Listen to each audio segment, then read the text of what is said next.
Yes, hello and welcome to John Toxible's commentary of the G1 Transformers episode Call of the Primitives, Season 3 Transformers. Yes, it's just going to be a commentary much like you would see, sort of like a director's commentary, only it's not really a director doing it, it's just a fan. I have no connection to anyone who made or produced this episode whatsoever, just my opinions, my thoughts about the episode. It's actually been a while since I've sat down and watched this, so it's going to be fairly extemporaneous. So here we have the start of the episode. There's a good place to put it, I think, here at the beginning of it. The creation of what will be this episode's primary villain, Tornatron. Some mysterious background character with a silly voice is creating the menace we mere mortals know as Tornatron. I guess one thing I should say right off the bat here, as a Season 3 episode, and part of the reason I chose this particular episode, actually, is it's quite unique. Season 3 of the Transformers wasn't exactly known for its amazing animation. If anything, the animation kind of really went downhill, but this particular episode was quite different. You see here, just in these opening shots, that the animation is amazingly better than many of the episodes in Season 3. Another interesting thing about this episode, actually, is Galvatron, who, in this entire season, is portrayed as being utterly batshit crazy. But you'll notice here in this episode, in particular, this opening, he's actually quite with it. I mean, look at this. He's coordinating the attack.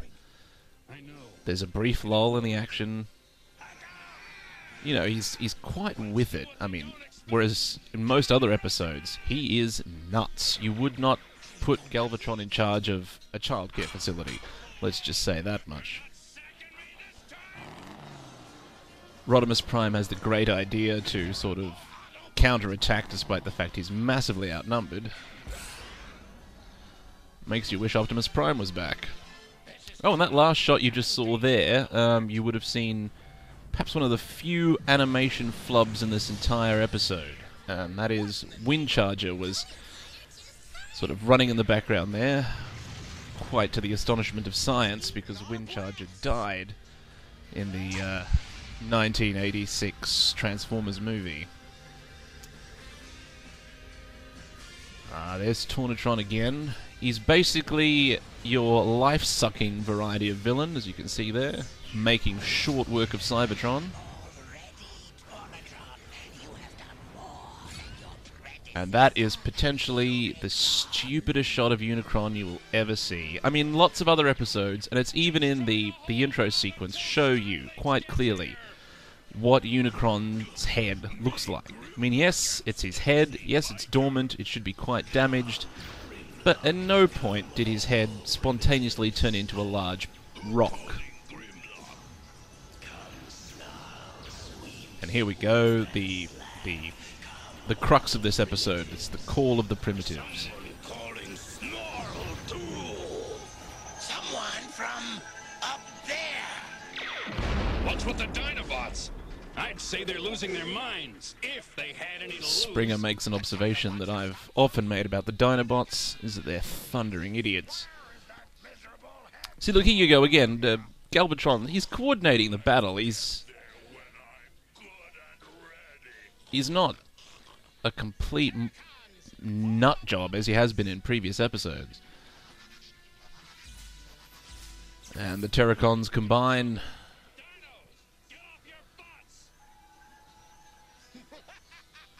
In fact, there is one thing about Season 3 that I think kind of really worked well. Some point after the first sort of half-dozen episodes or so, the soundtrack changed with different music, sort of more futuristic music. Season 3 is kind of set several years after Season 2. Oh, look, I've just noticed that Galvatron's Decepticon symbol.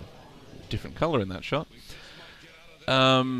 Different, more futuristic music to sort of sort of, I guess, allude to the fact that this is a more futuristic version of the Transformers. As long as he delivers, I don't care about his ego.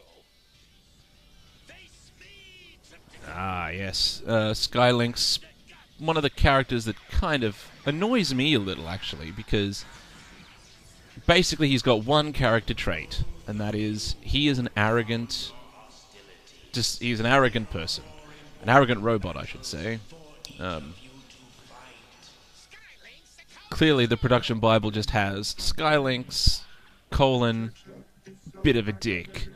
And that's basically all there is to his character. I mean, it's not the days of Beast Wars and sort of the newer iterations of Transformers where you've got a bit more solid character development, but that's basically all there is to Skylink. He's a bit of a dick. Even though Grimlock don't know who calls or where from. Whatever its origin, my superior talents will guide There we go, his superior talents. Every single line he has will allude to the fact that he's arrogant, because that's basically all there is to his character. we go. what is going on here? Ask me when it's over. Now, I love Trypticon. I love the idea of Transformers that basically transform into cities. But, I mean, look at him. Look at his size. If he transforms into a city, it's not a very big one. Impossible! Get back here, deserter!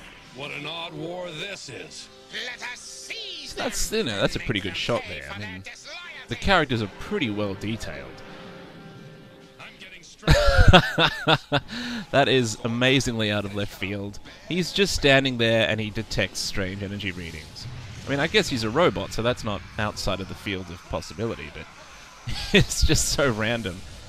That's how Transformers get out of awkward social situations. They just go, oh, I'm getting strange energy readings, I better get out of here. Soundwave also always just sounds awesome in this. Probably a useless Autobot. And there's Galvatron returning to his less than sane self. Because obviously, what else could that be? This massive energy thing comes towards you. It has to be a useless Autobot weapon. I mean, what else could it be? That's... I'm glad he weighed up the options and came up with that. Not quite sure why Tornatron feels compelled to become a giant spider, but it seems to be working for him. I'm tracking the waves to the center of the galaxy. Even my advanced technology can't pinpoint the exact destination. There we go, advanced technology, because Skylinks is a bit of a dick. Surprising. Grimlock don't know nothing. Stupid Decepticon Rhino make fun of our leader. Sludge no like Predacons. Let's stop. Predacons stop Dinobots first. Headstrong has the capability to shoot with his horn.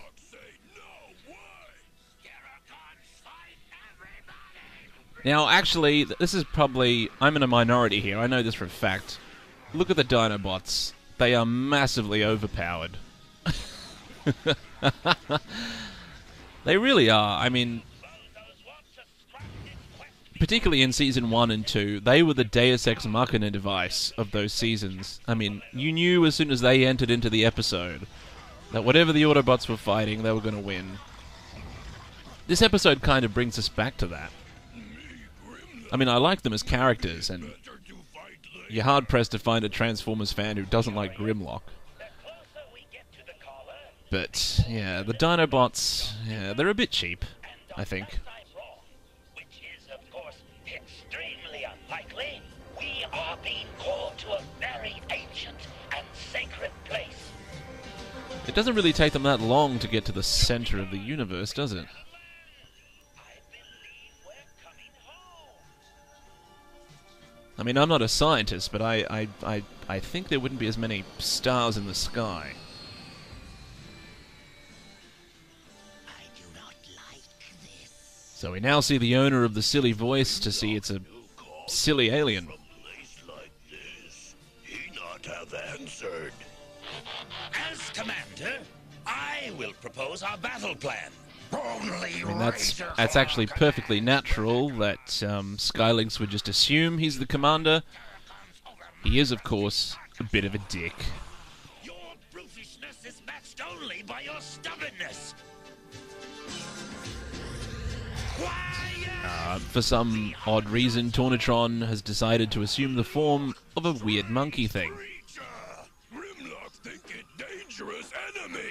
Grimlock stomp enemies! No, Grimlock! Grimlock Now look in that shot, Skylynx is enormous. The way he probably should be, actually.